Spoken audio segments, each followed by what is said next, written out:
ಸ್ವಂತ ತಮ್ಮನೋರ್ವ ಹೃದಯಘಾತದಿಂದ ಮೃತಪಟ್ಟಂತಹ ಸುದ್ದಿ ಕೇಳಿ ಅಣ್ಣ ಕೂಡ ಹಾರ್ಟ್ ಅಟ್ಯಾಕ್ನಿಂದ ಸಾವನ್ನಪ್ಪಿರುವಂತಹ ಹೃದಯ ವಿದ್ರಾವಕ ಘಟನೆ ಬೆಳಗಾವಿಯ ಗೋಕಾಕ ತಾಲೂಕಿನಲ್ಲಿ ನಡೆದಿದೆ.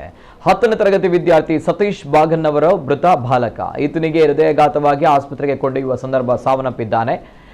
ಜೊತೆಗೆ ಈ ಸುದ್ದಿ ಕೇಳಿ ಆತನ ಸೋದರ ಬಸವರಾಜ್ ಕೂಡ ಹೃದಯಘಾತದಿಂದ ಮೃತಪಟ್ಟಿದ್ದಾನೆ ಎಂದು ತಿಳಿದು ಬಂದಿದೆ.